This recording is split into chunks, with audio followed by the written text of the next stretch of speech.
This is indeed the last day, second last day of this year and the last Monday of 2024. Good afternoon and happy holidays. My name is Njue. Many thanks for making time for KBC Lunchtime News.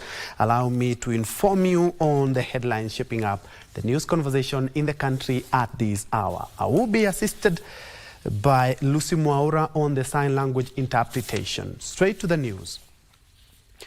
The Ministry of Health has confirmed an additional 2 monkeypox cases in Kenya, bringing the confirmed cases to 31. The 2 new cases were reported in Nakuru and Mombasa counties.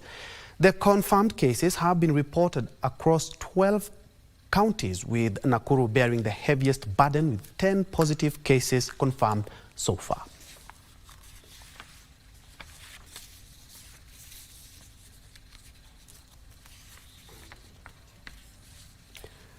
In other news, political and religious leaders continue to condemn the recent cases of abductions of young Kenyans who are opposing the government on social media.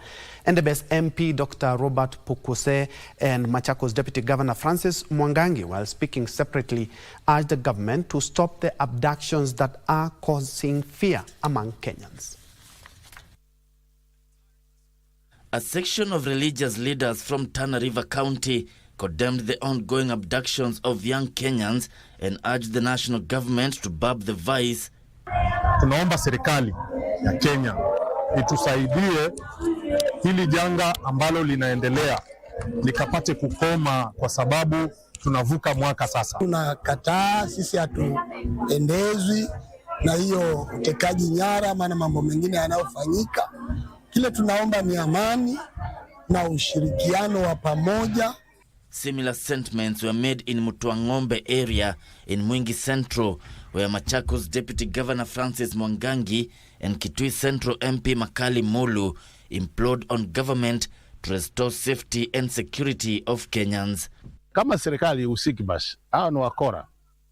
Na kama ni wakora, wakati umefika wa Kenya watendee vile wanatendea wakora.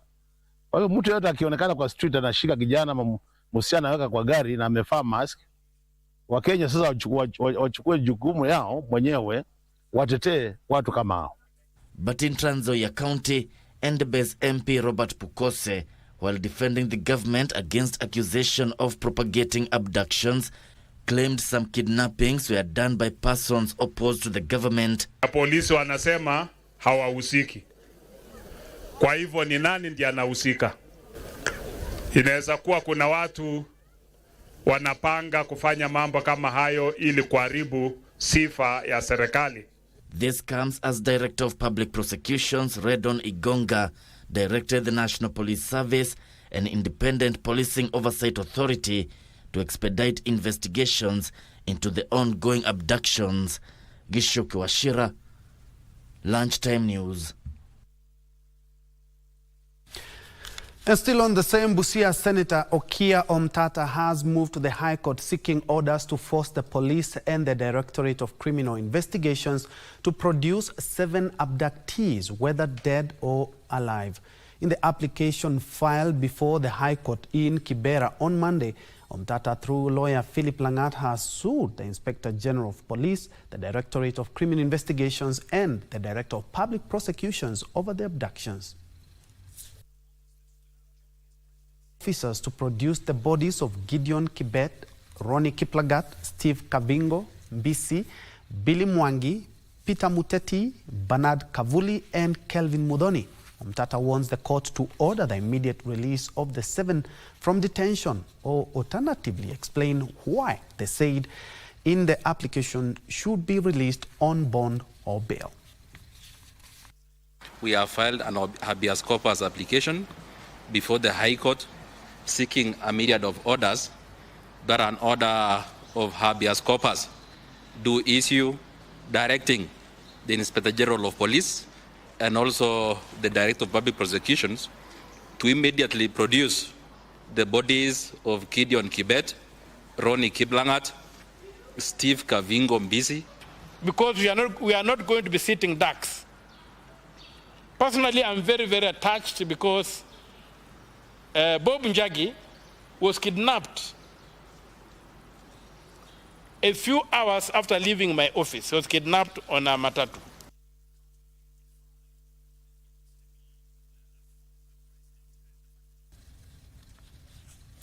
And elsewhere, the Council of Imams and Preachers of Kenya, CIPK, has called on youths across the country to use social media responsibly and ethically. Speaking at a Quran citation competition at Amoni Mosque in Malaba, Teso North, Sheikh Ramadan Musa, chairman of the CIPK in Busia County, urged the youth to avoid actions that could bring them into conflict with the law. He also emphasized the importance of parental guidance and religious teachings in nurturing children.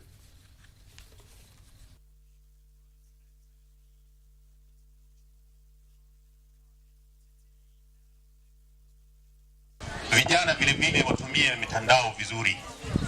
Ni makosa kabisa kuchukua mtu ambaye yuko hai na mtu ambaye ni kiongozi ukamweka ndani ya jeneza ya kuwa yeye amekufa, inakuwa haieleweki wewe unataka namna gani. But that is not a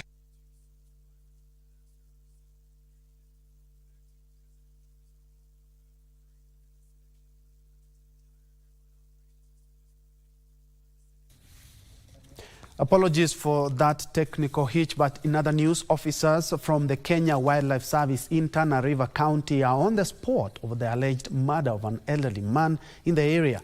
Isaac Jarso Delo was allegedly shot dead by KWS officers at his home in Kone village. The incident has angered the area residents, with Tana River Senator Danson Mungatana calling for immediate action against the responsible officers.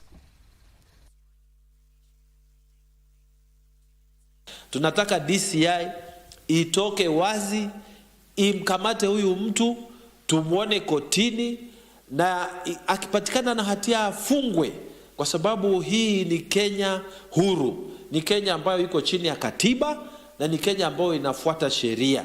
Haya ni makosa ambayo tumesikia mara nyingi. Watu wa KWS kule Tsavo, Kone, sehemu ya Asa, wananyanyasa watu wetu.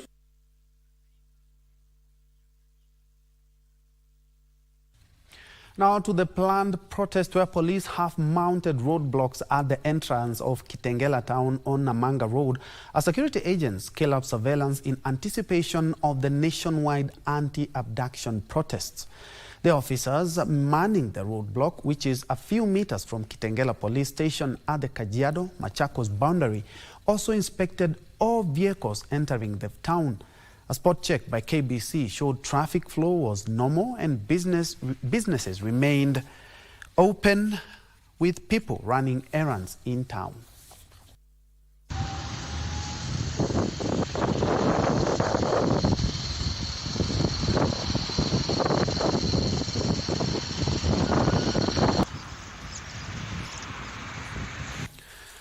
Members of Parliament have been urged to channel their efforts into development projects by constructing more classrooms to reduce congestions in primary and secondary schools. Addressing the media, residents of Kasarani constituency in Nairobi County said some schools, especially in Nairobi, are congested and there is need for the construction of more infrastructure and enhanced quality of education.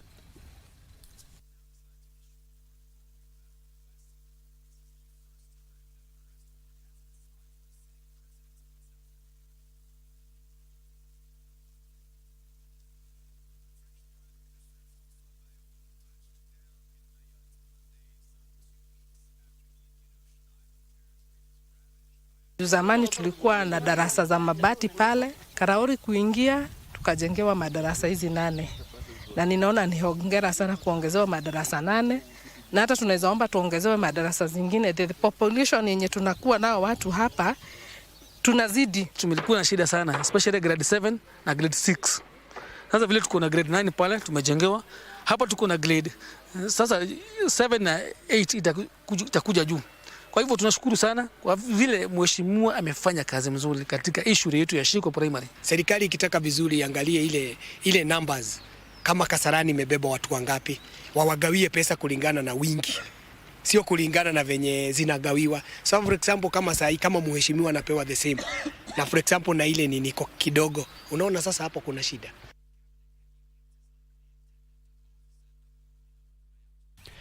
In other news, Orange Democratic Movement Party chairperson Governor Gladys Wanga wants President William Ruto and his Ugandan counterpart Yoweri Museveni to enhance security for fishermen in Lake Victoria ahead of the Pini Luo Festival. Speaking at Ngeri Primary School in Suba South Constituency, Homa Bay County, Wanga underscored the need for urgent and collaborative efforts to address the growing insecurity in the Lake region, especially during the upcoming Pini Luo festivals in Siaya County. Pini Luo Festival, loosely translated as the Land of Luos, is a festival that is held annually and brings together diverse cultural shows. We want this issue of security on the lake to be a major agenda when the presidents are here, so that we know that our fishermen, when they go to fish, they are not attacked, they are not taken away from their fish is not taken away by our neighbors. We want to be good neighbors to each other.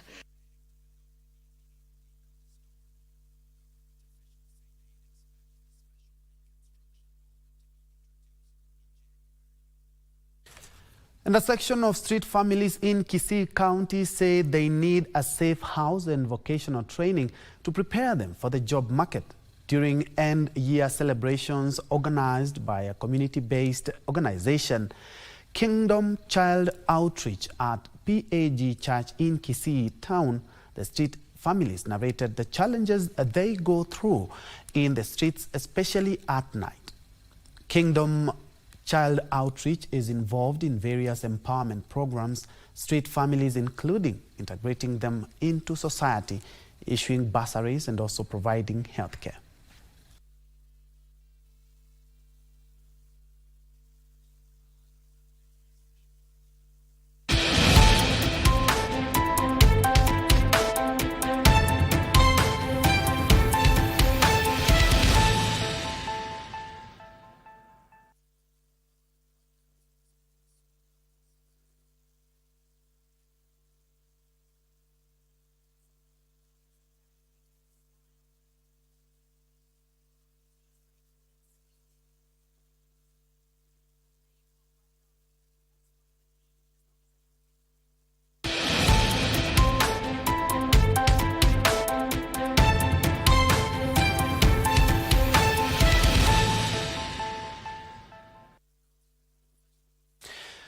Welcome back. Let's revisit our earlier story on Mpox, where the Ministry of Health has confirmed an additional 2 monkeypox cases in Kenya, bringing the total of confirmed cases to 31. The 2 new cases were reported in Nakuru and Mombasa counties. The confirmed cases have been reported across 12 counties, with Nakuru bearing the heaviest burden, 10 positive cases confirmed so far.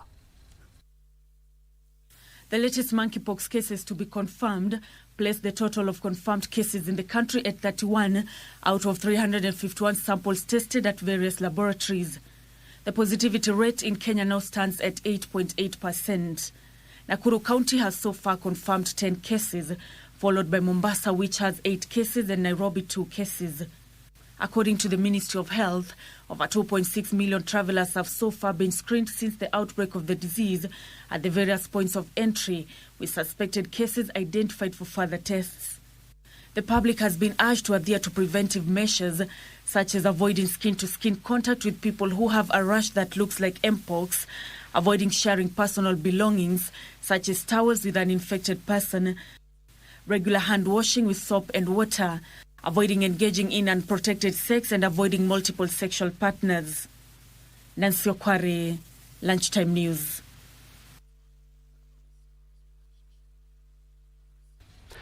Moving on, a section of members of the Somali community in Isiolo County has called on the government to take more proactive measures in the year 2025 to curb persistent insecurity, including cattle rustling, which has led to loss of lives and property.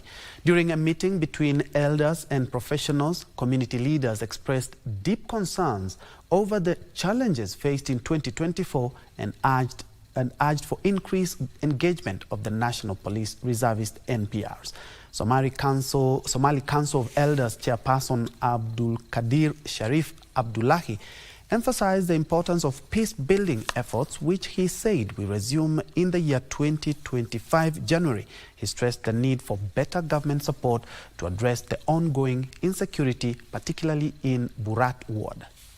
Sitoshe hii watu ya home guard, watu yetu ya home guard inafaa MPR inafaa kusaidiwa. Hii watu ni maaskari ambaye wa borini hawana ofisi. Tunaomba tusaidiane, serikali yetu, national government na county government wasanywe, wawekwe mahali moja kama polisi yao mahali bao wa kukaa mbele ya wanyama yetu kama Garandare, akiwekwa pamoja, wajengewa manyumba kidogo hema yao, tungekuwa tunashukuru sana.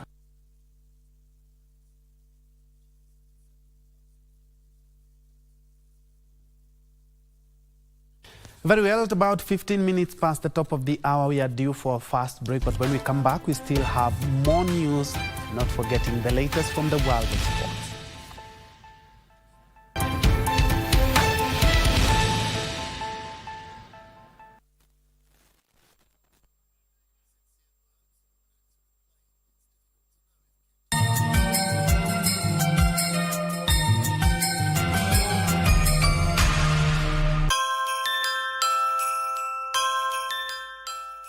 I just want to wish the young boys and the public good festive season, and also to take good care of themselves and to take good care of their neighbors as well, as we forge forward for the better Kenya.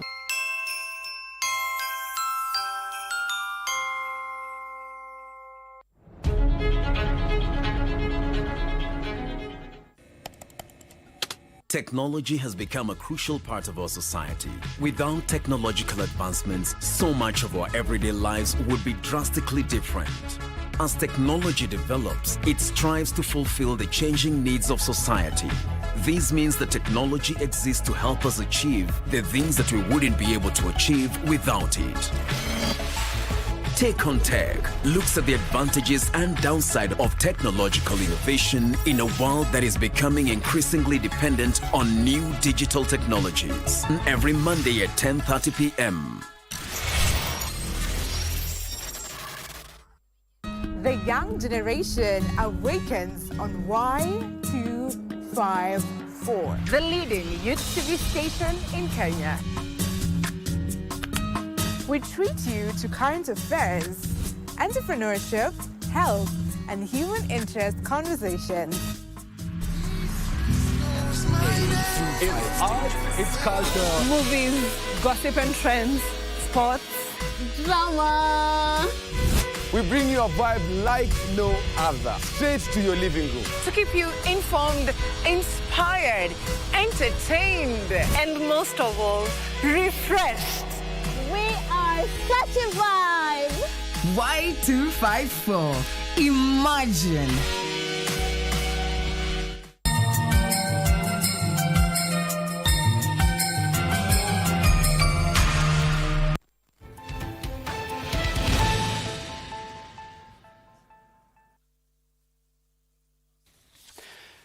Welcome back, and many thanks for keeping it Channel 1. Moving on, youths have been urged to prioritize the care and support of elderly parents and guardians, as neglect worsens the plight of these senior citizens in the society. Speaking during an event organized to celebrate the elderly in Meru County, advocates for elderly rights emphasized the shared responsibility of individuals and families in ensuring the well-being of senior citizens, which they termed as essential for a balanced and thriving community. Irene Keremi, one of the advocates, called on the government to simplify the disbursement of Inua Jamii funds, proposing that the elderly should receive the funds directly through their mobile phones platforms instead of traveling to urban centers to access banking facilities, a process she described as both expensive and time-consuming.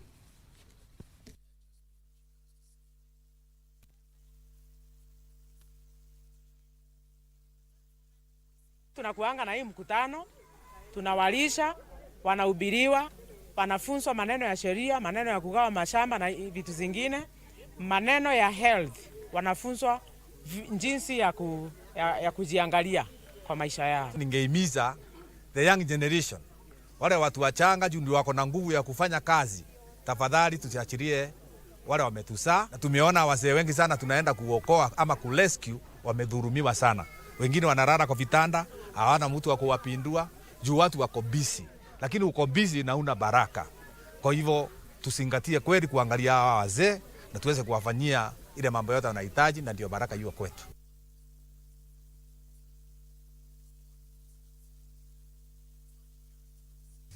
And from Meru to Busia, where the government is being urged to pardon inmates convicted of petty offences during this festive season. During a visit to Busia prison, President of Life Source Society, Apostle Makongolo, Sunday, called on families to take the lead in reintegrating prisoners by visiting them. Life Source Society, in partnership with Life Pillars Covenant Ministry, donated food and non-food items to the inmates.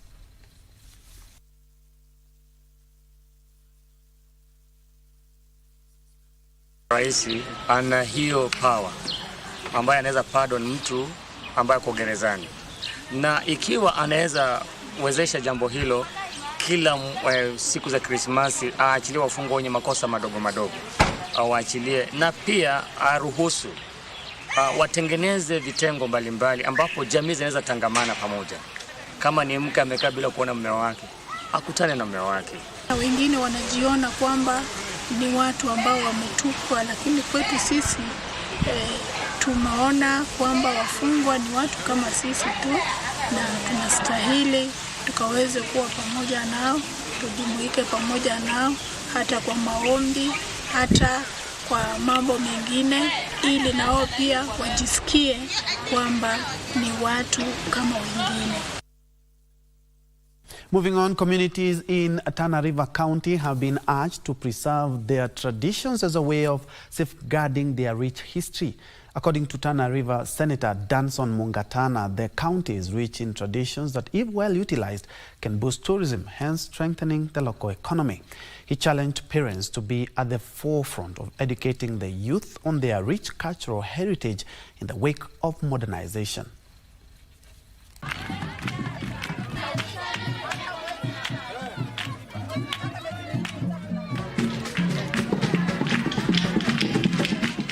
Tumegundua ya kwamba utamaduni wa Kiafrika unafifia polepole.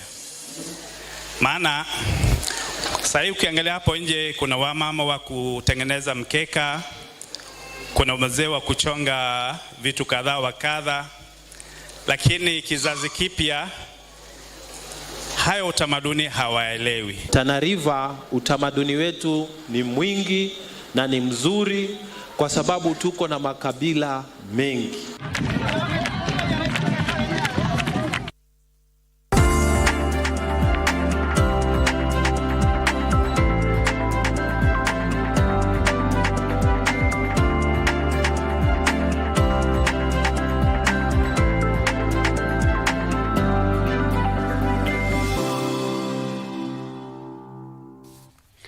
Time to do business. Kenya Revenue Authority new chairperson Ndiritu Mureithi says he will focus on building trust by institutionalizing a service culture based on trust across its touch points with its clients. Here is my colleague Alan Aoko with the details. Former Laikipia Governor Ndiritu Mureithi was on 19th of this month appointed the chairperson of the Board of Directors of the Kenya Revenue Authority. On Monday morning, Mureithi was sworn into office, and his rallying call was how to build trust between the tax collector and taxpayers. Where do we engage with our clients? How do we interact with our clients? We expect to leverage technology to the greatest extent possible, to be able to ensure that our systems are fit for purpose, are user-friendly, and easily accessible. His call comes after 25 Kenya Revenue Authority employees were dismissed on charges of unethical conduct during the months of July, August, and September this year. He says the disciplinary measures that the Kenya Revenue Authority is implementing is meant to uphold integrity, ensure accountability, and enhance public confidence in the tax administration system. For us to get there, we have to be very ethical in the way we perform our duties. We have to perform them to the highest competency possible. Mureithi says the tax collector will not relent in reforming its client-facing services as it seeks to model itself against similar major global tax collecting agencies. The Swedish tax agency is another agency we should look to is the Australian Tax Office. And I mention this particular too because of their orientation that the citizens are clients. For the judiciary, we remain open to engage, to consult. The office is just across. You can just come across and we discuss on how to resolve disputes that are before us in a quick and efficient manner. And just a reminder that we serve the same people. KRA has offered tax defaulters a 6-month tax amnesty to settle any tax arrears accrued until 31st December 2023 to benefit from a waiver of interest and penalties. Don't shy away, come and talk to us. We could even agree a payment plan with you. Because as we said, you, our customers, are the center of what we do. Alan Auko, Lunchtime News. Now, the Kenya Deposit Insurance Corporation is hopeful that the maximum amount that a depositor in a collapsed bank can be compensated would next year be increased from the current $500,000 shillings.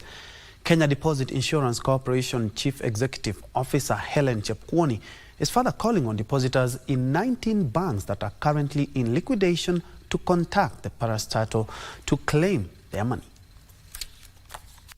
A depositor in any licensed bank in Kenya would until the year 2020 receive 100,000 shillings from the Kenya Deposit Insurance Corporation if the bank collapsed.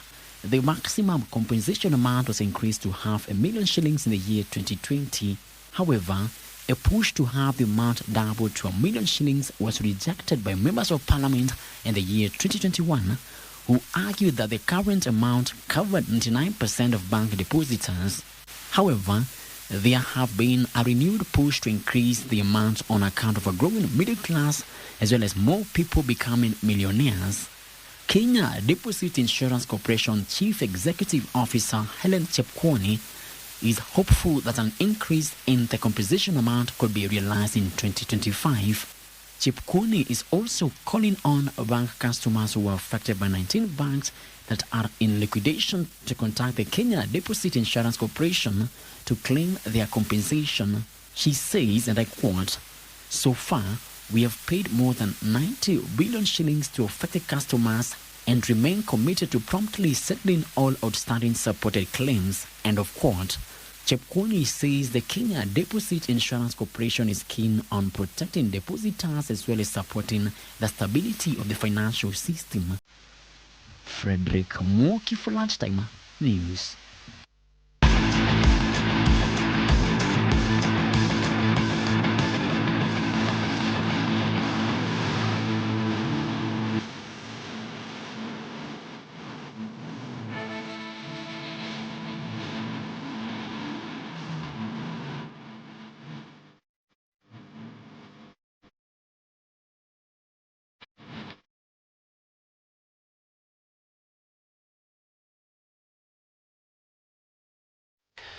In sports, the late Kenya volleyball queen Janet Wanja will be laid to rest this Friday at the Lang'ata Cemetery in Nairobi.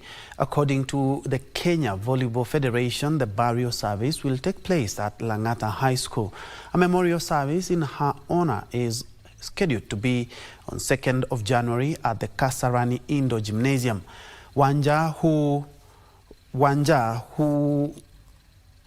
Allow me to take that again. Wanja, who succumbed to stage 4 gallbladder cancer, had in last year's career as a setter for the national women's volleyball team representing Kenya at major events, including the Athens Olympic Games.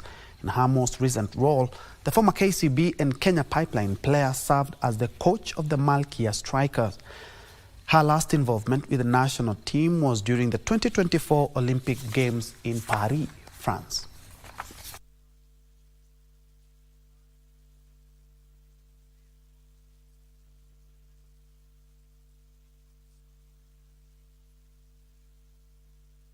And defending champions Blue retained their SA Akida football tournament title after edging out Mekwan FC 2-1 in the final played at Mkoroshoni grounds, Kilifi.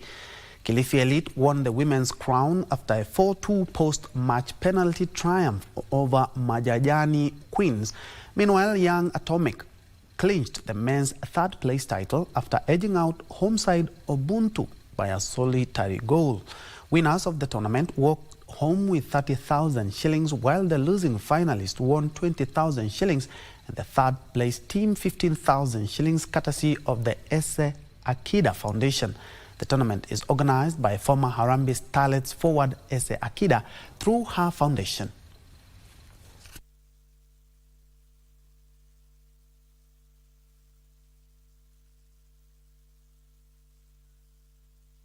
This is a great platform for them have provided, and yani neza taka sana understand, growing up in my community we didn't have competitions, we couldn't play championship, we didn't play tournaments, but thanks to I grew up in moving the goalpost, at least they could facilitate us. We went to Maisa, we played tournaments at an underage, but growing up nimeona tu Kilifi hizo ni vitu zimepotea, but now we've made a step.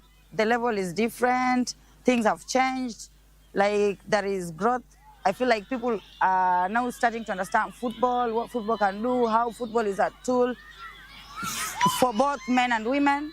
So far, so good. At least my tournament and many more zenye zimekuwa, na believe ni platform fiti, zitagroisha hizi talent for future. Yeah. Further afield, Juventus recorded their 11th draw in 18 matches in their Serie A game after they were held to a 2-2 draw by Fiorentina.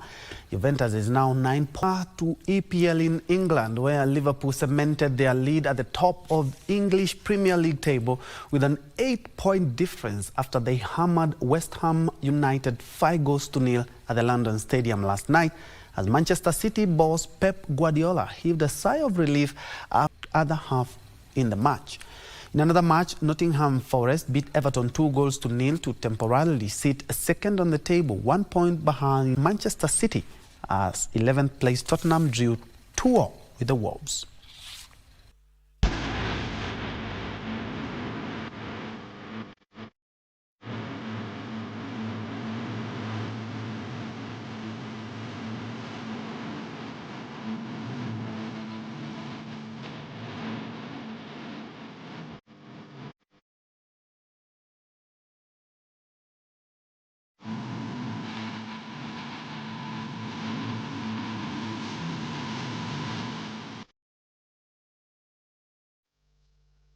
Very well, that's where we put a cap on KBC Lunchtime News this Monday afternoon. But just a quick one is that former United States President Jimmy Carter is dead, aged 100 years. And President William Ruto has been one of the leaders who have also sent their condolences message to the United States and the family of Jimmy Carter. We'll have more in our subsequent bulletin, but for now, thank you so much indeed for joining. My name is Njue. Lucy Maura has been our sign language interpreter for this live newscast. Don't forget to check out our social media spaces for this news plus much more. Have a good one. He had more time than most to really reshape public opinion of himself. During that time, he traveled the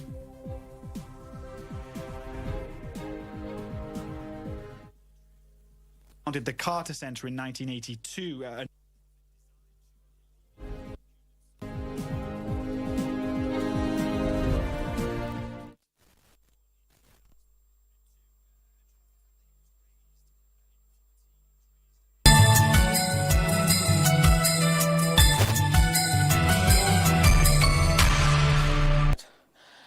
On this episode of the NDA Review, we're speaking to the Cabinet Secretary, Ministry of Health, Deborah Barasa Mulongo, who joins us on set. And let's speak just about the 2024 and what it has been like for the Ministry of Health. She's been in the ministry for some months now, but then again, government is continuous, Waziri, and therefore you'll be able to tell us what the ministry has been able to achieve in the year 2024. Absolutely, absolutely. And the ministry has been able to make significant strides this year in advancing the Kenya's healthcare agenda in line with this SDG, that is Sustainable Development Goal 3, the Vision 2030, as well as the Kenya Health Policy 2014-2030. The critical component that we are looking at this year was universal health coverage. Now, for the universal health coverage, a lot has been achieved. First of all, we were able to transition from NHIF to the Social Health Social Health Authority, and all this is inclusive of what we call Taifa Care, which is universal health coverage. Really, we've been able to register quite a number of Kenyans. Previously, under NHIF, we only had 9 million. Right now, we're at 16.6, almost at 17 million Kenyans. So over and beyond, we're having numbers increase in terms of health insurance coverage. We have increase in the geographical distribution. We have increase in healthcare facility. We have increase in health service delivery. The benefit package, again, we are really tweaking it for the benefit of Kenyans. And again, we are having quality services, among others. Equally, under Taifa Care, we have the community health promoters. We've been able to have 107,000 community health promoters on board, and we recently even give them their stipend. They've been able to cover most parts of Kenya with more than 8.5 million Kenyans undergoing, assessment for diabetes, hypertension, receiving health education on prevention, promotion, management, identifying cases in the community and sending them to facility, and again, supporting in registration under the Social Health Authority. We've been able again to look at the primary care networks. We had none that was established. We have now 206 out of the 315, and gradually we want to improve the primary healthcare networks. And through this, we'll be able to work on the referral system and have improved capacity. Primary healthcare is the first contact for patients. By improving this, then we'll be able to have 80% of patients having accessible healthcare before being moved up to the other higher levels of care. We've also looked at the payment, where we've had over 12.9 billion shillings, accrued or collected under Social Health Authority, and then we've been able to pay 5.6 billion. That includes Linda Mama, it includes the claims and the NHIF bill. So there's a lot in terms of improving resources, and gradually we're seeing that affordable, accessible healthcare under Taifa Care is really becoming a tangible reality in Kenya. But apart from that, other infectious diseases like malaria, we are now seeing a lower prevalence, and we hope that we'll be able to eradicate like our neighbors in Egypt. We are also seeing TB, again, which is, has drastically reduced, as well as HIV infection, where we've identified some key populations and certain age groups, but we are really working towards having ending AIDS by 2030. So again, a lot has been done in the Ministry of Health to improve healthcare service delivery. And when we talk about matters human resource for health, we see that a presidential task force was established. We see we're working on the human resource for health policy, which is going on its final, reviews. And then we are again been able to deploy human resources for health across, the country, and again at national level. When you look at the health products and technology, we are seeing that we've been able to, recapitalize KEMSA. It was previously 36%. Now we are at 61%. So again, we're having essential medicines, and now it's all about them reaching to the last mile where the patient is. So great progress in the Ministry of Health. So let's pick it up from the Social Health Authority, because you've referenced it as part of the achievements by the Ministry of Health. But since rollout in October, I'm sure you've received feedback regarding how it's faring. But the big question in the minds of Kenyans this festive season is, how are you addressing the challenges that there's part of the challenges that you've been able to receive as feedback from the members of the public? Yes. So key highlight we are less than 100 days old. SHA is less than 100 days old. And it has really an ambitious target. That is the whole nation to, first of all, improve access to care throughout the nation, affordability and quality. And again, digitization of the system. I want 100% digitization of the system in all healthcare facilities. So quite ambitious. But yet again, has been achievable in various countries. So I believe even as Kenya, we can be a best practice, not only in Africa, but globally. Now we are one of the best practices when it comes to digital health globally, not only in Africa. And we were actually able to host one of the global digital health conferences and share our best practices. So what are we saying? We're saying that, yes, we've had challenges, we are engaging, we're having feedbacks from the private facilities, from RUFA, from, stakeholders, the religious leaders and other stakeholders, county level, national level, etc. Because this is for all of us.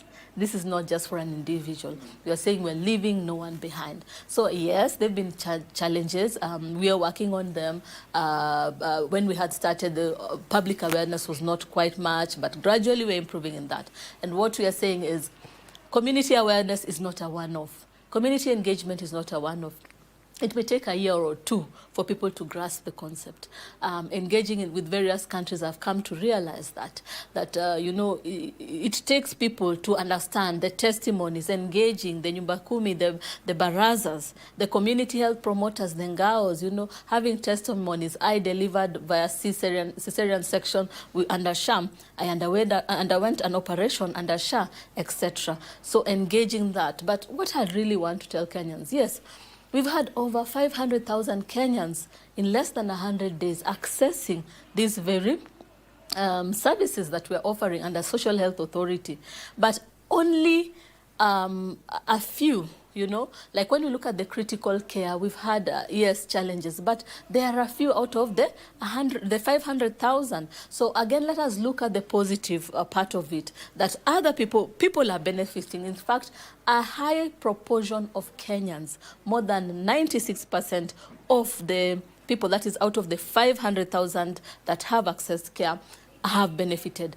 And the critical care component was a challenge. So we are looking again we are reviewing the benefit package, seeing how we can improve the benefit package for the critical care and other concerns that they've raised, like the oncology group, etc.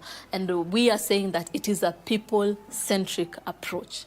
We are engaging with support groups, patients who are renal patients, cancer patients, the community, to understand what are the challenges, because it's for all of us and we're leaving no one behind. You reference CHPs, and of course is the model of what is being called access for healthcare by rural and informal settlement areas.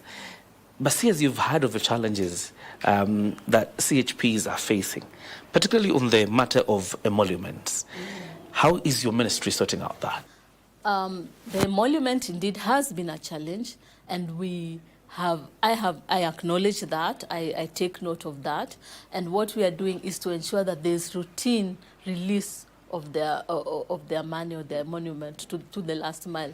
So yes, it has been a challenge. We are working on it as a ministry, together with Treasury, to highlight the priority areas where we need resources to be released.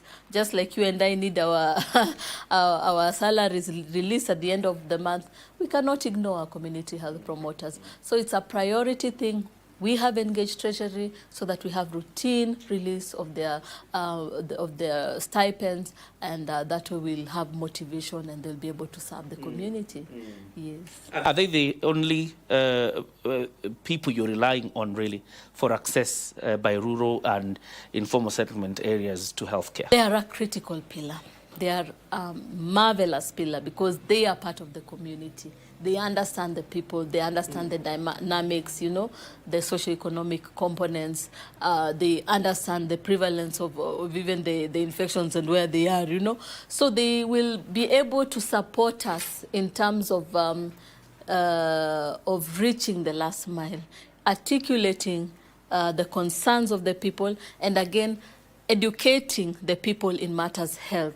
whether it's maternity, whether it's emerging or re-emerging infectious diseases, and also SHA, which they've really supported even in registration.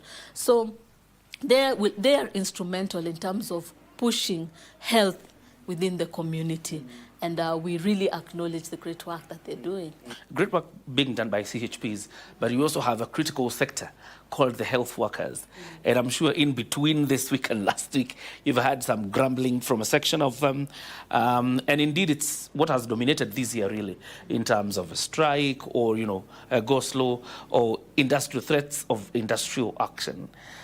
What is that compact plan that you have as a ministry to deal with these things so that they don't inhibit service delivery in the new year? Yes. So currently we are engaging the union for, the emergency component, which is the first aid, to patch things up and ensure that we avert a strike. But again, we need to look at sustainable solutions within our fiscal space. And those are the kind of discussions we are having with them. I believe that with the engagements that we are having and being candid and also accommodating them, I believe and we are optimistic that we'll be able to come up with a solution. But yet again, we need to understand that this is the bigger component, the human resource for health, the healthcare workers. And again, we need to address their issues, whether it's mental health and other wellness, whether it's infrastructure, whether it's career growth, among others. So those are the discussions we are having. We've developed a human resource for health policy. We have had a presidential, task force being established for human resource for health, and they have come up with solutions for interns and for other human resource for health, so that we are not having, disruptions when it comes to essential services within the health ministry. You've talked about the ambitious plans you have regarding the reduction of infections, particularly for TB, and ensuring there is no malaria infections, particularly in the country, just like you mentioned in Egypt. But what are these measures that you're applying to ensure that you get these targets? So we've done a lot in matters of malaria. We've had increased distribution of insecticide-treated nests. We've had indoor residual spraying in endemic areas, introduction of malaria vaccines for children. I was happy to be in Kakamega and seeing that children are actually getting vaccinated. And then there's piloted innovative seasonal malaria chemo prevention, which has been started in Turkana, and we hope it will be rolled out in other areas, endemic areas. So there's a lot, and that has led to a significant decline in the prevalence of malaria in high burden regions. Yet again, we are borrowing a leaf or two best practices from countries that have been able to eradicate, like Egypt, and really strengthening these areas.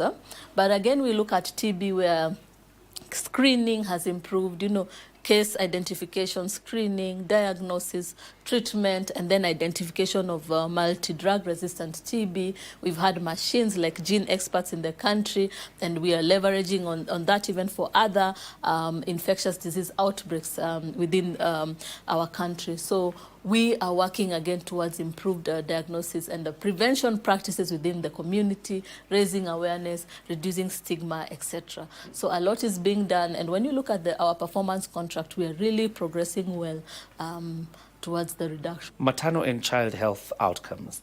How is the ministry improving that? Yes, maternal and health is really critical, and we've seen that it's really central in the Kenya Vision 2030. And what we are doing is, first of all, utilizing community health promoters, identifying mothers, encouraging them to visit the clinics. At the primary healthcare level, we have free services when it comes to antenatal and postnatal care. So again, we are encouraging that. And when even you move to the level 3, up to level 3 and selected level 4 facility, then delivery, from level 2 to selected level 4s, you find delivery is again free of charge. And in higher levels, under the Linda Mama, where the country, if a mother is unable to pay, then we are able to pay her premium. So we are not only able to support her as Linda Mama would have supported her only during delivery, but you're looking at the whole family. The premiums are used to pay for the whole family. So the mother is covered, the baby is covered, her siblings, you know, the baby's siblings are covered, her husband is also covered. And so it is a universal health coverage where the whole household is covered for any matters health. So we are looking at that, educating on family planning, importance of breastfeeding, importance of immunization for children, among others within. Since we have another public health tragedy unfolding, and that is mental health. And you've seen the number of incidents recorded almost every year of depression or people who've really committed suicide out of this problem that is called mental health. What is your ministry doing to deal with this problem? Okay, so we prioritize mental health really as a ministry, and it's really part of the commitment of SDG 3 and the Kenya Health Policy 2014-2030. And the key initiatives include the development and the launch of the Kenya Mental Health Policy and the Suicide Prevention Strategy. Again, the ministry is also creating public awareness. You can see we are really engaging a lot with the Madare Hospital and other mental institutions, strengthening, you know, the mental health clinics to ensure that we have them across the country so that they're accessible to all. And under SHA, for once, you know, NHIF did not have mental health as part of their cover, but now we are having it as part of our cover. And we've been able to, you know, Kenyans have been able to utilize more than 104 million Kenya shillings to access mental health care. So indeed, it's a challenge, but we are addressing it exhaustively. We are, integrating mental health services within the mainstream of health care service, and we are engaging the psychiatrists, the psychologists, and psychotherapists, among others, to see how do we improve. Just about 3 weeks ago, President William Ruto said there was an agreement between the national government and the county governments to release 2 billion shillings owed to KEMSA to allow for supply of drugs to health facilities. You can tell us the progress of that conversation, and most importantly, how do we avoid this problem of accruing debt to KEMSA, which effectively affects drug supply to health facilities? Yeah, that's a brilliant question, really. So we've had, it was at 36%, yeah, the order refill rate, but now we've improved it to 61% following the presidential directives. So now we are optimistic, and additional money will be disbursed following, again, a presidential directive.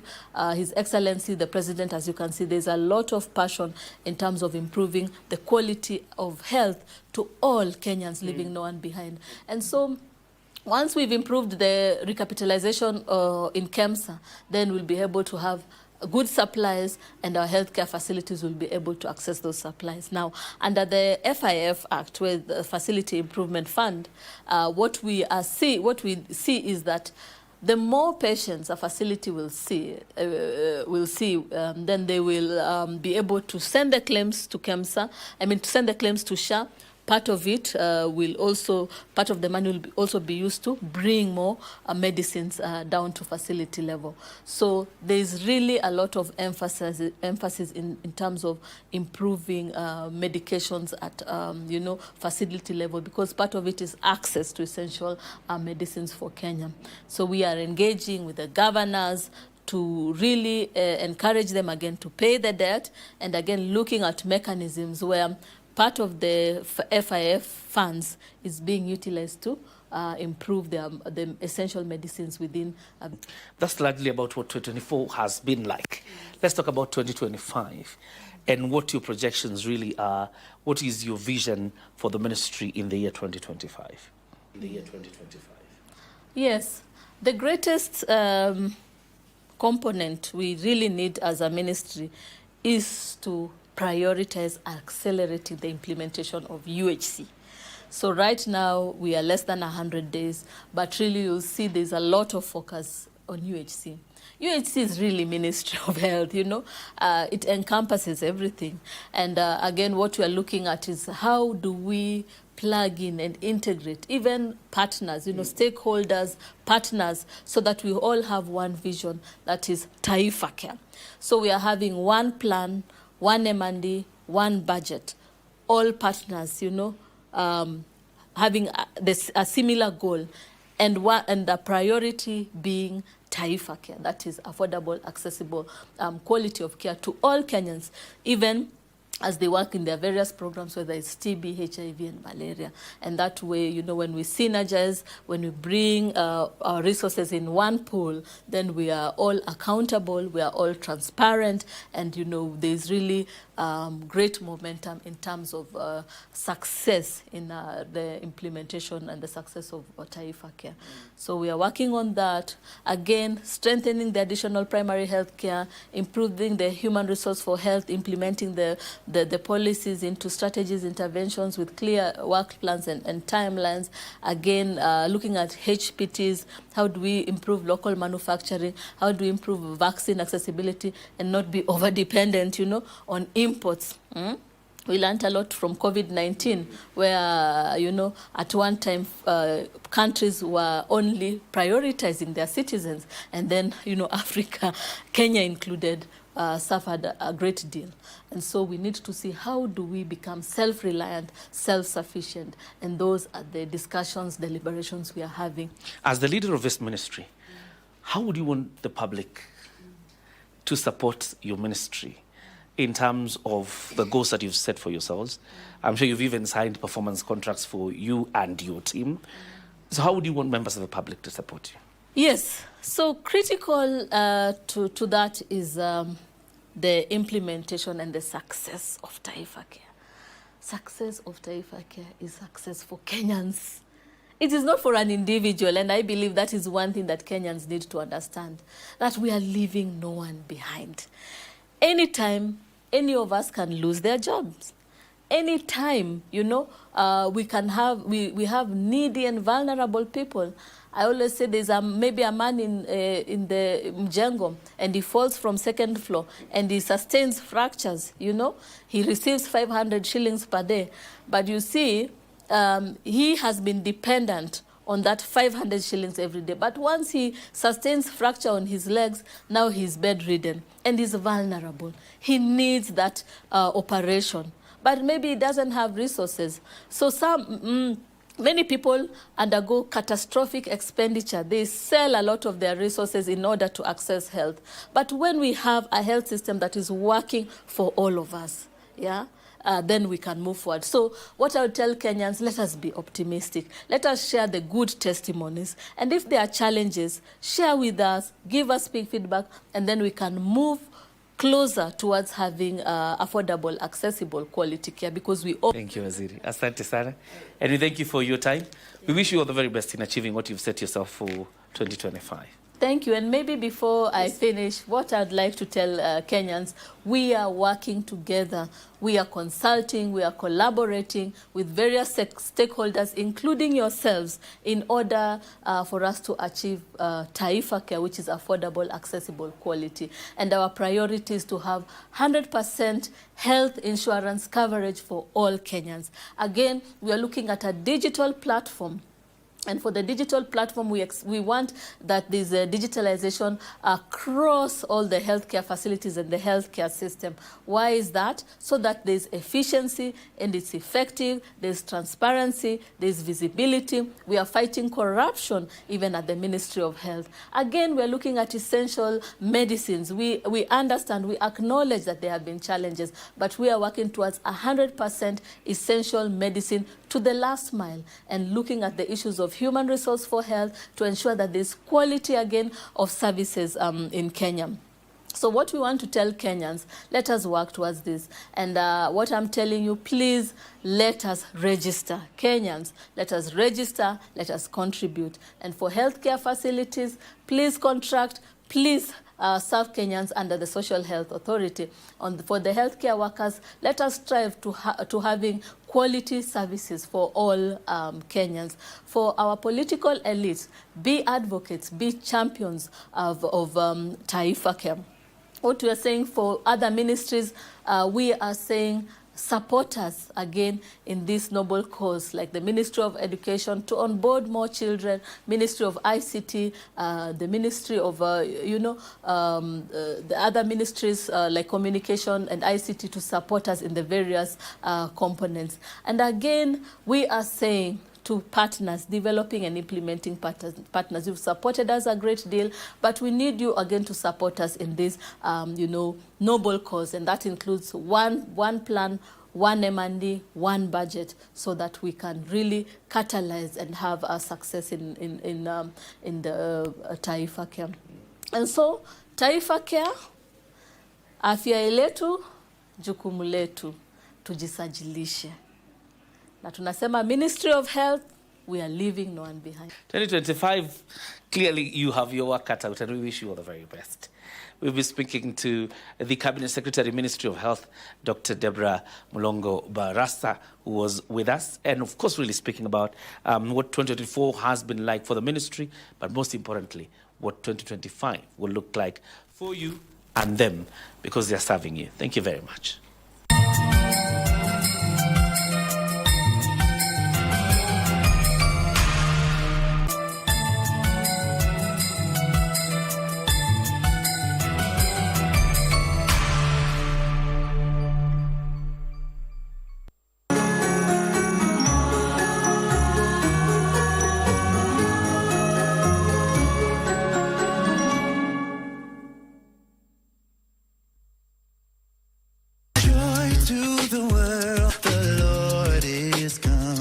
The holiday season is here again. Surprise! Merry Christmas! It's family time. Hey!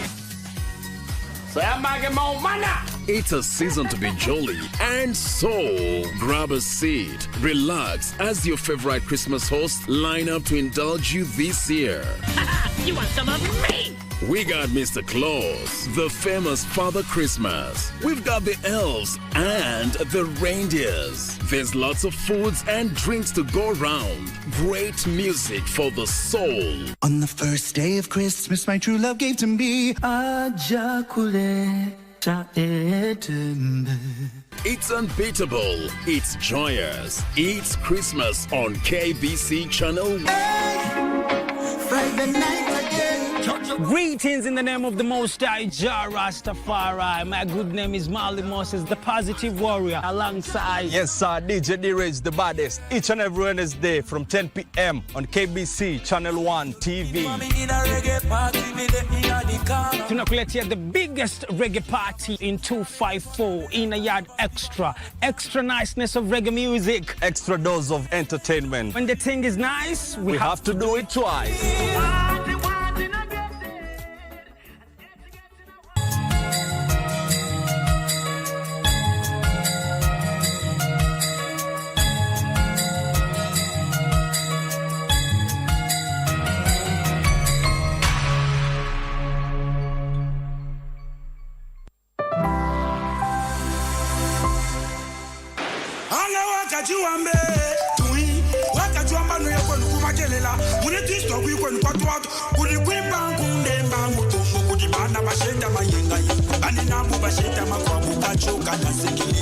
Hey, you are going to me.